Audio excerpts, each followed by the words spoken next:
écoutez, je suis bien heureuse de vous retrouver ici, chez Madame Jacqueline Six, qui était professeure d'anglais au Collège Lavoisier d'Auchel. Nous sommes donc à Auchel avec Jacqueline. Jacqueline, comme on dit dans le sud de la France. Bonjour Jacqueline, vous allez bien? Eh bien, bonjour mamie, oui, je vais très bien, merci. Alors, you speak English very well apparemment. Just a little. Just a little. Alors, écoutez, justement, c'est ça qui m'intéresse. Vous êtes en retraite, vous, maintenant, Jacqueline. Oui, et oui. Et alors, vous avez, on peut dire votre âge. J'ai le même âge que vous. Ah bon? Oui. Je suis dans 45, il n'y a Voilà, qu'à c'est ça. compter. Bon. Et alors, donc, vous avez toujours voulu devenir professeur d'anglais? Ah oui, et ça c'est grâce à un de mes oncles qui était directeur d'école à Coinchy, près de la Bassée. Oui. Et j'ai toujours hanté à son bureau quand j'étais petite. Et d'autre part, grâce à lui, j'avais toujours des livres neufs. Parce que dans les écoles, on nous distribuait les livres. Et on avait quelquefois des livres, vous savez, en lambeaux. Et mon oncle me disait, non, non, tu ne peux pas travailler correctement. Donc il m'achetait mes livres, les livres qui étaient en mauvais état. Et donc ça a été, disons, mon premier déclic. Et puis j'allais au mois de... Parce qu'à l'époque, au mois de juillet, du 1er au 14 juillet, on avait ce qu'on appelait garderie. Mais on n'était plus tenu vraiment d'aller en classe, où il fallait une autorisation. Et j'allais passer mes 15 jours de vacances à l'époque, dans son école. Et dans sa classe, donc j'étais admirative. D'autre part, quand il y avait les réunions de famille, avec les cousins, donc son fils nous emmenait dans l'école. On n'allait rien toucher, hein, et on jouait à la marchande avec à tout ce qu'on pouvait trouver, les cahiers d'élèves, etc., qui ne savaient pas, parce qu'ils remettaient tout en place. Ça, c'était un deuxième déclic. Et puis l'autre déclic, c'était ma sœur, qui était institutrice. Et je me dépêchais à l'époque, vous savez, il n'y a pas de bureau de ceci, cela. Elle travaillait sur la table dans la salle à manger. Dans la salle à manger. Et moi, je travaillais à l'autre bout. Je faisais mes devoirs. Et je me dépêchais, j'avoue que je bâclais mes devoirs pour pouvoir aller l'aider à ranger ses cahiers, etc. Donc je pense que ça a été les déclics en tant qu'enseignante. Après, en ce qui concerne l'anglais, alors ça c'était quand je suis arrivée en 6e, j'ai eu la chance d'avoir un professeur qui était déjà allé en Angleterre un an, à l'époque, hein, donc c'était en 56, parce que José Puc Mimoun, voilà, c'est retenu comme ça.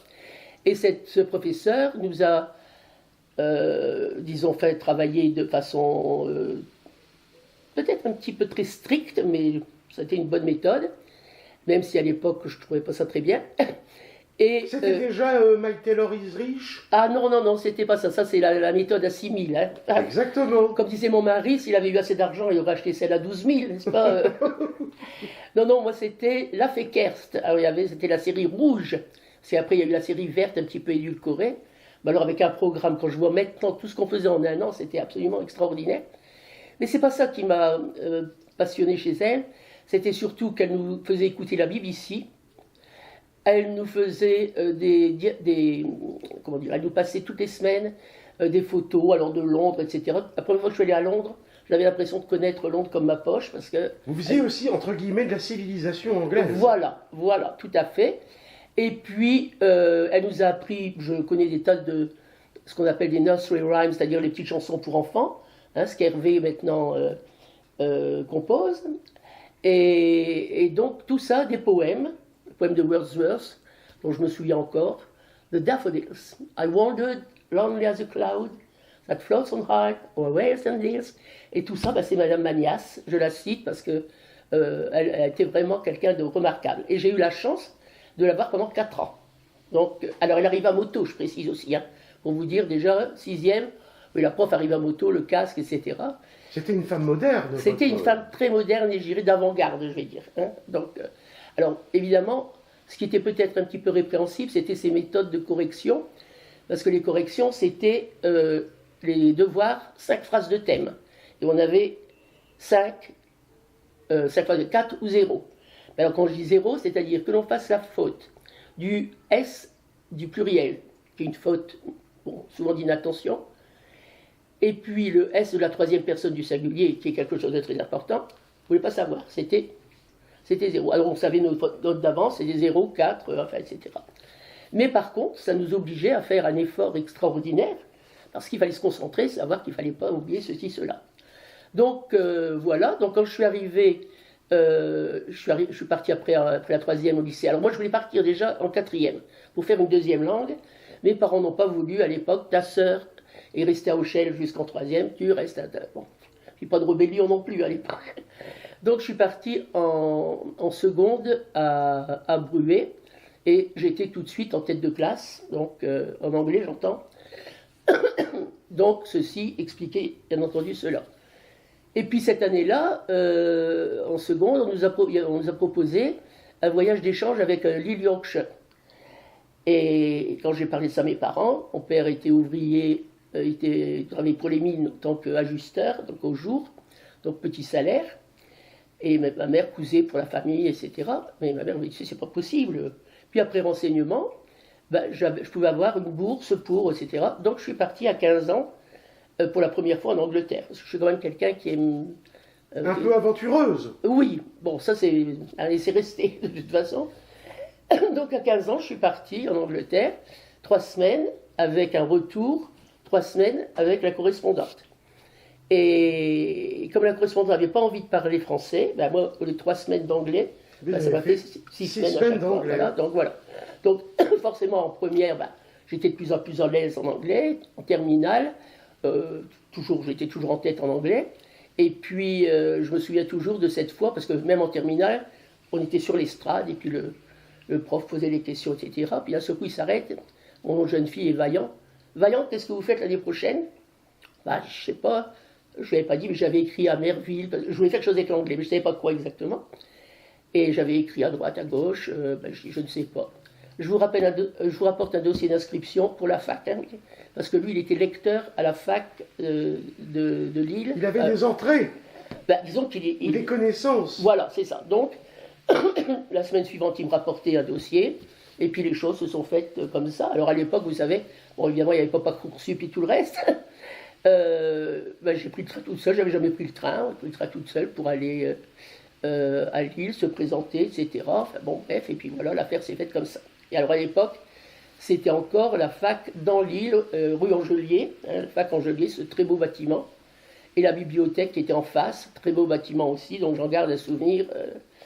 Et je logeais à la maison Georges Lefebvre, qui se trouve tout au bout du boulevard Louis XIV, près de l'Institut Pasteur et tout ça. Donc c'était la route à pied, et puis jusqu'à la fac. Et après, l'année suivante, ou 2 ans après, ça a déménagé pour Annap. Alors là, c'était le chantier, etc. Donc voilà, c'était d'anciennes étapes. D'autre part, c'était aussi la période où il y avait, c'était pas le DUG, ça s'appelait propédeutique, et propédeutique avec un gros coefficient pour l'anglais. Et comme de toute façon, quand je suis arrivé en fac, et même arrivé à Bruay, j'ai pas pu faire de deuxième langue, parce que j'en avais pas fait jusqu'en troisième. Donc, j'ai fait à la place physique, chimie. Je parle au lycée. Ça ne m'avalait pas particulièrement. Et j'ai fait un bac scientifique, alors qu'à la base, je sais plutôt littéraire. Bon, enfin bref. Donc, arrivé à la fac, pareil, pas de deuxième langue. Donc, j'ai dû prendre une option histoire ou géographie. Donc, j'avais pris histoire. Donc, voilà. Donc, ce propédeutique, c'était en 2 ans que j'ai donc obtenu. Je crois que j'ai dû repiquer une année, il me semble bien. Oui, je crois bien. Parce que la première année, je n'avais pas compris qu'il fallait beaucoup travailler personnellement et tout ça. Et puis, l'année de licence, je sentais que financièrement, c'était pas facile pour mes parents. Et puis, à coup de tête, j'ai décidé que, de toute façon, j'arrêtais. Donc voilà, c'était la période où le lycée recrutait, parce que il s'était ouvert en 63, je crois. Et là, on était en 64. Et donc, je suis arrivé au lycée, je suis allé voir l'inspecteur primaire à Béthune, parce que mon oncle m'avait dit qu'il fallait aller se présenter, etc. Et puis, j'ai été appelé comme ça, fortuitement. Je suis arrivé à 10h au lycée, à 10h05, j'étais dans ma classe. Hein, parce qu'on ne tergiversait pas, c'était, bon, voilà, votre emploi du temps, je commence tout de suite. Bon, alors je ne savais rien de comment ça s'organisait, etc. Je me souviens qu'il y avait des petites fiches. ça a meublé un petit peu le temps. Déjà, j'étais étonné quand je suis arrivé de voir 35 garçons alignés, hein, parce qu'à l'époque, ils ne mixaient pas, quoi. Et moi, j'ai jamais eu de classe mixte non plus. Et puis voilà, et c'est parti pour un tour. Hein. Et 30 ans après, ben, j'étais encore là, donc voilà. Alors, je fais une parenthèse. Vous disiez Hervé, en fait, vous avez été la professeure de Hervé, qui m'accompagne, mais aussi de Giacchino, qui joue avec nous. Exactement. Avec la caravane de l'imaginaire. Et même aussi, en plus, du papa d'Hervé Teneur. Et même du papa d'Hervé Teneur. Voilà. Alors, évidemment, quand je retrouvais, en lisant les petites fiches les années qui ont suivi, bon, ça allait. Puis à une année, je me souviendrai toujours la claque que je me suis prise. C'était Juvet, j'ai oublié son prénom, qui travaillait chez Paul et Raymond. Je vois sa fiche, je lui dis, ben, ton papa c'est. Il me dit, ben oui, madame. Oh, je lui ai dit, mais alors, je me suis dit, si j'ai plein de coups de vieux, quoi, quand même, ça veut dire qu'on est arrivé, puis après, ben, ça s'est retrouvé avec Hervé, etc., puis après, beaucoup d'autres aussi, quoi. Oui, parce qu'en étant auchelloise et en ayant votre premier poste, et finalement... Le dernier. À Auchel, vous avez eu un certain nombre de générations qui sont passées, des enfants, des petits-enfants. Exactement. Donc forcément, c'est vrai que ça doit faire quelque chose. Ah bah, vous avez vu la ville évoluer d'une certaine manière. Tout à fait. Et puis même l'attitude des enfants aussi, hein, etc. Quoi. Il y a eu des changements sur 30 ans dans beaucoup de domaines. Quoi, hein, beaucoup de domaines. Et alors, vous alliez régulièrement en Angleterre après Ah oui, bien sûr, j'ai continué toujours à aller en Angleterre. Il y a une région particulière, vous préférez l'Écosse, le Pays de Galles, le Kent, disons l'Irlande? Il y a beaucoup de régions que j'aime, mais ce ne serait certainement pas le Yorkshire que j'aurais choisi au départ. Mais étant donné que c'était mes premiers balbutiements, disons, étaient dans le Yorkshire, donc je suis souvent retourné dans le Yorkshire. Après, quand Auchel a été jumelé avec une ville du Kent, on allait 2 fois par an, enfin une année on allait là-bas, une année on revenait ici. Donc j'ai découvert le Kent en long, en large et en travers grâce à mes amis, et puis à l'association bien sûr Auchel Europe, dont j'ai fait partie également en tant que membre, membre, aidez-moi, actif. Membre actif de... Voilà. Mais il y a quand même quelque chose de bizarre, parce que les Anglais, c'est quand même des Français qui ont mal tourné, non? Oui, on peut dire ça. La langue anglaise est nourrie de beaucoup de mots français. Tout à fait. On ne pense pas, sinon, sans l'apport du français, ce serait du néerlandais d'une certaine manière. Exactement, je disais toujours à mes élèves, le mot table, par exemple, c'est le mot table français. On dit toujours, maintenant, on dit, je vais à la boucherie, et je vais prendre du bacon. Ben non, c'était du bacon. Hein, le mot à l'origine, c'est le mot bacon. Il faut savoir que faut monter, 1666, William le Conquérant, arrivé de Bretagne. Oui, la Normandie. Bien sûr. Donc, voilà comment la langue, bien sûr, elle fait du chemin, quoi, en fait. Dites-moi, Jacqueline, tout à l'heure, vous me disiez que, grosso modo, on vous avait jeté dans la classe une fois arrivé à l'école. Alors, expliquez-moi un peu comment ça s'est passé au tout début, alors. Alors, donc, je suis allé quand j'ai eu mon affectation, je suis allé me présenter au proviseur, qui était Monsieur Leclerc à l'époque. Et donc, je me suis présenté, etc. Je lui demande quand je commence, mais il dit, mais tout de suite. Donc, j'ai eu mon plan, enfin, pas mon plan, mais mon emploi du temps, plutôt. Et je suis arrivé pour découvrir que j'avais 35 garçons qui m'attendaient. Et il a fallu que je domine ma surprise. Et voilà, on a commencé comme ça. Alors, bien sûr, il y avait des choses un petit peu différentes de maintenant. Effectivement, les garçons devaient venir en chemise et cravate. Et il y avait beaucoup d'élèves qui avaient oublié leur cravate le matin. Alors, il y avait le concierge, que tout le monde appelait Basile, je ne sais pas si c'était son prénom, je ne suis pas pour m'occuper de la question. Basile avait un sac avec des cravates. Alors il allait chercher une cravate, et de façon à ce que l'élève ne soit pas pénalisé parce qu'il n'avait pas sa cravate. Quant aux filles, elles avaient une blouse aussi. Donc ça n'a pas duré très longtemps. Les filles n'avaient pas le droit de porter le pantalon. Alors en hiver, quand il faisait bien froid, et que des élèves venaient à pied de Calonne, ils avaient un pantalon, et arrivaient devant chez Grabli, ils enlevaient le pantalon qui roulait, qui mettait dans le sac, parce qu'à l'arrivée, Monsieur Lejeune, qui était déjà là à l'époque, Monsieur Lejeune... C'était qui, Monsieur Lejeune? C'était le censeur. On disait à l'époque, on disait le surveillant général. Et après, on l'a appris... Le surgé. Oui, voilà, c'est ça, en quelque sorte. Mais ça, les jeunes maintenant. Le conseiller d'éducation. Le maintenant. conseiller d'éducation, voilà, je vois que vous avez du vocabulaire. Ah bah écoutez, je me renseigne. Bien sûr. Donc les filles arrivaient et regardaient s'il n'y avait pas de pantalon. En tant que prof, on n'avait pas droit au pantalon non plus.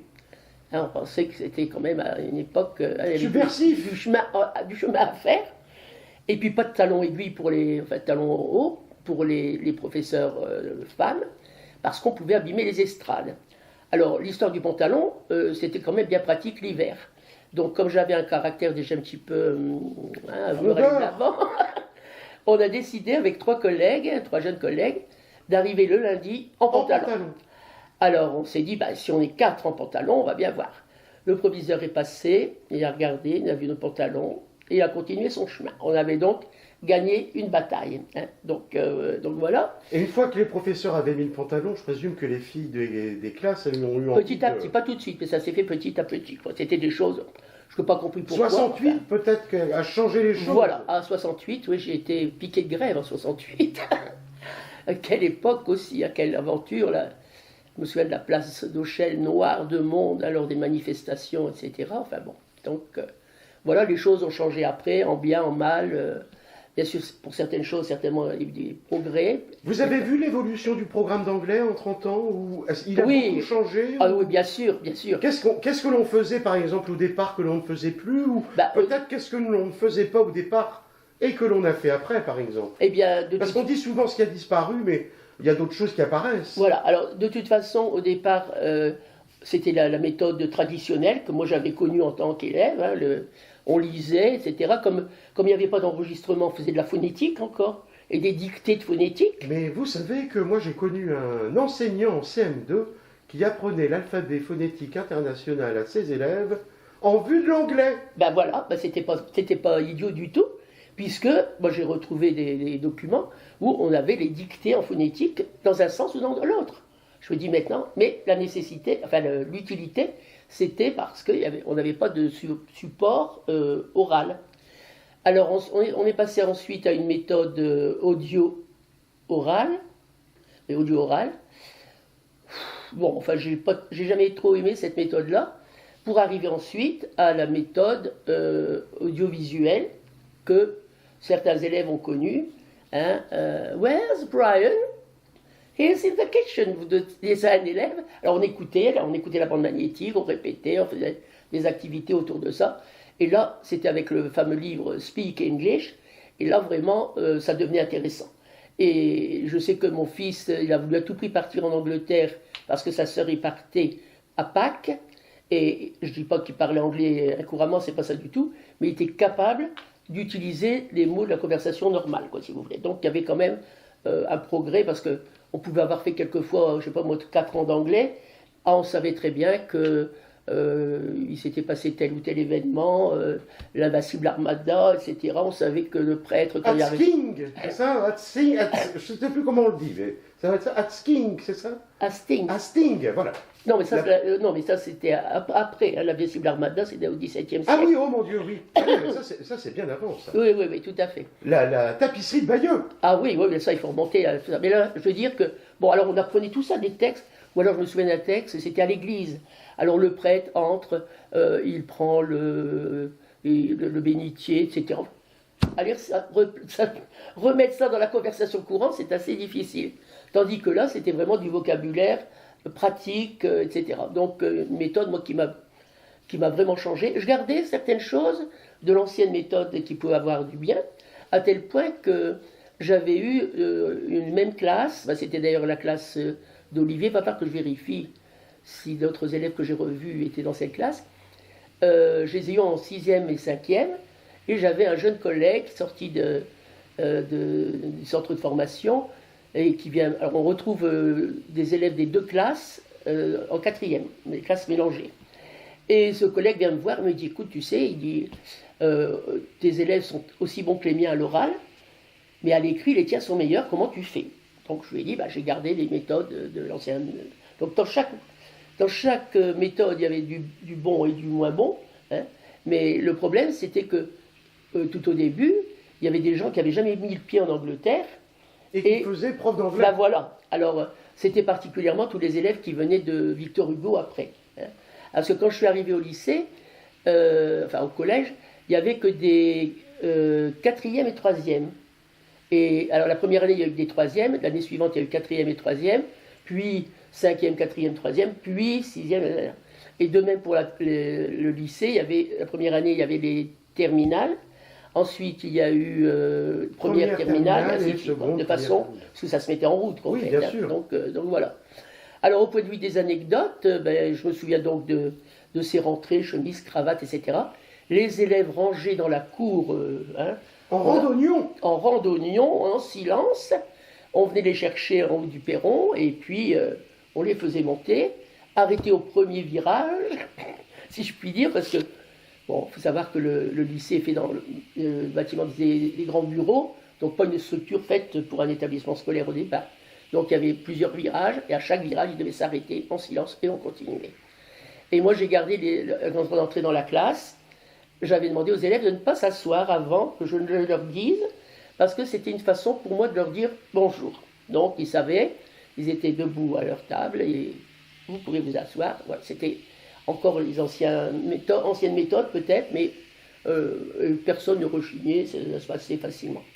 Alors autre chose, moi je voulais que ma classe soit propre, alors quand on est arrivé, puisque la classe était occupée par d'autres élèves et qu'il y avait des papiers, le premier travail c'était ramasser les papiers. Alors on disait, oh, non madame, c'est pas nous, nous on les a pas mis. Bon, alors je ramassais avec eux pour leur montrer que... Bon. Et sur ce plan-là, les femmes de ménage ont toujours apprécié le fait que... Vos classes étaient propres voilà, quand elles vous aviez terminé elles votre gagnaient travail. du temps. Voilà, enfin, c'était par respect pour elles également, Oui, bien oui, sûr. oui, oui. Donc voilà. Alors, autres anecdotes des premières années, je ne sais plus. Est-ce qu'on apprenait déjà les verbes irréguliers à l'époque? Ah, bien sûr. Oh là là là là. Ah, bien sûr. Vous vous souvenez des verbes irréguliers, mamie? To be, was, were, been, je crois. Par exemple. Ça, c'était le problème. Very well, very well. Après, il y avait ceux qui étaient amusants, comme to cat, cat, cat. Moi, j'ai ajouté Kodak, bien sûr. Mais bien sûr. Bon, enfin, voilà. Et je crois qu'il y avait aussi to pot, non? To put, put, put. Voilà. To put, put, put. Ah, ça, les élèves, ils s'en souvenaient bien de ceux-là. Hein. Alors, c'était aussi un moyen, de temps en temps, il fallait qu'ils les apprennent, de toute façon. On faisait un contrôle de verbes irréguliers de temps en temps. Et c'était un moyen pour les élèves qui avaient des difficultés, d'augmenter un petit peu leur moyenne, et ça leur faisait plaisir, quoi, quand même, de toute façon. Oui, parce que là, en plus, c'est bête et méchant, il faut apprendre. Exactement, exactement. Mais c'est bien utile après dans la conjugaison des verbes, etc., quoi. Donc voilà. Alors après, qu'est-ce que je peux vous dire encore sur les premiers temps? Si on était inspecté, on n'était pas prévenu, parce que maintenant, on prévient les professeurs que dans autant de jours, ils seront inspectés. Bon, certains prennent ça tout naturellement, mais d'autres... on les chocotte, comme on dit. Pas ça, mais il faut bouger les élèves de place, puisque l'inspecteur regarde le cahier souvent à la dernière table, etc. Moi, j'ai jamais été pour ce genre de système. Et pour cause, on arrivait, on est en récréation, vous êtes inspecté à 10h. Hein? Ah, bon, d'accord, c'était comme ça. Donc, il y avait ça aussi qui était différent. Quoi d'autre? Bien, les méthodes les sanctions qui étaient différentes aussi, parce que Monsieur Lejeune, qui a fait toute sa carrière là, donc beaucoup d'élèves l'ont connu aussi, avait des méthodes au départ assez musclées. Assez musclées. Et moi, j'ai envoyé un élève, une fois, un élève, je n'en ai pas envoyé deux, parce que je suis arrivé et j'ai vu comment ça se passait. J'ai dit c'est tout, terminé, je réglerai mes problèmes désormais. Bon, mais il n'y en a pas eu beaucoup, mais il y en a eu bien sûr, comme pour tout le monde, je serais vraiment la première à qui... C'était une vision de l'éducation qui... Oui, voilà, c'est ça, qui est plus de... Alors, comme j'aimais bien m'investir, parce qu'il y a un côté répétitif quand même dans le métier, donc j'ai souvent organisé des choses... Des voyages? Alors, bien entendu. Une journée à Canterbury, bien sûr. Évidemment, alors j'allais y arriver, de toute façon, il y avait déjà ces voyages. L'occasion d'aller vomir dans le Chanel. Exactement, parce qu'à l'époque, c'était uniquement, bien sûr, en ferry. En ferry, c'était en ferry. Et d'ailleurs, avec les élèves, j'ai jamais pris l'aérobus, le tunnel. Le tunnel, non. Et non, puisque le tunnel a été ouvert l'année où je me suis arrêté de travailler. Oui, donc de fait... ça s'est passé comme ça. Et par contre, évidemment, des traversées, j'en ai fait. Et alors, Canterbury, bien entendu, Douvres, le château de Douvres et Canterbury, c'était les incontournables. Et puis après, c'était Londres. Alors quand on allait à Londres, je voulais à tout prix leur faire prendre le métro, parce qu'à l'époque, le métro, ils ne connaissaient pas, ils ne savaient pas ce que c'est. Enfin, ils ne connaissaient pas, je veux dire par là que il n'y avait pas de métro à Lille, donc il fallait aller à Paris pour prendre le métro, quoi. Donc ça, j'y tenais. Mais je peux vous dire aussi que là, j'étais pas toujours trop rassuré, hein, parce que on prenait le métro, mais seulement entre 2 stations, et j'étais la dernière à monter, hein, parce que il suffit qu'en restant dans le métro, hein, vous voyez ce qui peut se passer. Alors évidemment, il y a des anecdotes, parce que je me souviens cette année-là, on avait, une fois, je ne l'ai pas fait 2, je voulais leur montrer ce que c'était que les grands magasins, et on était allés dans le Oxford Street, je crois que c'est, oui. Et puis, je leur laissais toujours qu'un quart d'heure de shopping, je trouvais qu'ils en avaient bien assez. Et donc, je leur dis, on se retrouve dans un quart d'heure ici à l'entrée. Ce que j'ignorais, c'est qu'il y avait 2 entrées. Donc, un élève est sorti de l'autre côté, et puis arrivé là, il s'est aperçu qu'il n'y avait personne. Moi, de mon côté, il me manquait un élève. Mon Dieu, c'était évidemment la panique à bord. Qu'est-ce que je vais pouvoir raconter aux parents, etc. Et puis, au moment de monter dans le bus, qu'est-ce qu'on s'aperçoit? Une moto de police qui arrive. Et qui est-ce qui était derrière? Eh bien, mon fameux élève. Parce qu'il faut dire que les élèves avaient, quand on était en voyage, je leur faisais une petite étiquette, je m'appelle un tel, en cas de problème, contactez, etc., etc. Donc, il avait montré son petit papier, et l'agent de police l'avait ramené au point de... Bobby, c'est ça? Bobby, c'est ça. Et une fois, il y en a un autre qui... j'aimais bien aussi toujours visiter un musée, parce que je me disais... Peut-être que c'est la seule fois de leur vie. Mais c'est une bonne idée de ne pas les amener à Trafalgar Square. Quelle idée d'aller donner un nom de défaite à une place. Oui, tout à fait. Et pourtant, Trafalgar était très célèbre. Mais oui. À l'époque, il y avait les pigeons à nourrir, qui ont été interdits après, parce que c'est vrai que ça véhicule des tas de microbes. De maladies. Alors j'aimais bien aussi, quand on était à Trafalgar, aller faire une salle de la National Gallery. Parce que la National Gallery est un musée national et gratuit, hein, parce que quand on fait un organisme. Vous n'aviez pas visité l'Égypte au British Museum? Ah oui, je n'en ai pas le temps. En une journée, c'était pas possible. Hein. Voir la pierre de Rosette y est pourtant, hein, au British Museum. Non, là, on n'avait pas le temps nécessaire, tandis que là, tout était sur place, quoi, en fait. Et puis voilà qu'il fallait laisser les appareils photo, etc. Vous avez 50 gamins, enfin, il y avait des collègues, bien sûr, mais quand on est responsable d'un groupe, et puis je vois un de mes élèves, avec le gardien qui le tenait par le callback, comme on dit. Il est allé mettre les mains, parce qu'à l'époque, il n'y avait pas de corde pour vous empêcher d'approcher. Et lui est allé mettre les mains sur un turner, n'est-ce pas? Bien. Alors j'ai dû promettre, parce qu'il voulait l'exclure, j'ai dû promettre que je le gardais avec moi. Alors j'ai fait toute la visite. Avec cet élève? Par la main. Alors il était 2 fois plus grand que moi. Bon, ça c'est une autre anecdote à Londres. Une autre encore, c'était un élève que tout le monde appelait Babache, et les profs l'appelaient Babache aussi, parce qu'on ne connaissait pratiquement pas son nom. Et puis, je ne l'avais pas avec moi, mais on traversait le pont de Westminster, et on apercevait la cathédrale Saint-Paul.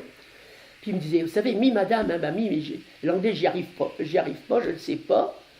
J'écoute enfin quoi. Oh non, bon, j'écoute. Hein. Tu vois, là-bas, il y a une cathédrale, oui. Est-ce que tu sais dire que c'est drôle? Oh, que c'est drôle. Elle me dit, oui, que c'est drôle. Tu vois, tu mets un petit accent anglais, que c'est drôle. Oh, que c'est drôle. Ah, oui, ça, c'est une méthode... Alors, oui, non, mais ça c'est pas écrit dans les livres. Hein. Voilà, exactement. Alors, il était là, que c'est drôle. Bon, alors maintenant, Saint-Paul, tu sais le dire? Oui, Saint-Paul. Eh bien, c'est on peut dire Saint-Paul. Alors, finalement, il arrivait, je sais le dire. Donc, ça, c'est une petite anecdote aussi. L'autre anecdote, c'est que... disons qu'à l'époque, on ne voyait pas beaucoup les céréales et tout ça, les petits déjeuners. Alors, à un moment de l'année, j'arrivais avec mes paquets de céréales, et puis... Votre porridge? Non, sausage? Non, quand même pas, je ne pouvais pas faire ça dans ma classe. Ah. Mais on avait les céréales, les toasts et machin, et on faisait un petit déjeuner dans la classe. Oui, parce qu'il n'y a que ça qui est convenable au niveau nourriture en Angleterre, le petit-déj. Non, ça a beaucoup changé. C'est vrai. Ça a beaucoup changé ici, tout à fait. Vous aimez le roast beef à la sauce à la menthe? Ah, tout à fait, avec le Yorkshire pudding, hein, ça c'est indispensable. Non, mais bon, ça a beaucoup changé. C'est pas, évidemment, on ne peut pas comparer avec la nourriture française, mais depuis, c'était avant le Brexit, tout ça, quand ça a été ouvert, que les gens commençaient à voir ce qui se passait ailleurs et tout ça, donc ça a quand même bien évolué. Il y a des endroits... Écoutez, vous me l'auriez dit, je vous aurais préparé un peu de jelly. Ah, ça c'était quelque chose d'extraordinaire aussi, quand je montrais ça aux élèves, cette chose molle qui, on a à peine... Lente, Oui. Je veux dire que ça c'est pas très goûteux, on va dire. Bon, bah, écoutez, merci beaucoup, Jacqueline. Vous savez ce que j'ai envie de dire, là? Non. God save Jacqueline! Oh, merci beaucoup. Merci beaucoup. À bientôt. À bientôt. Merci beaucoup. Merci.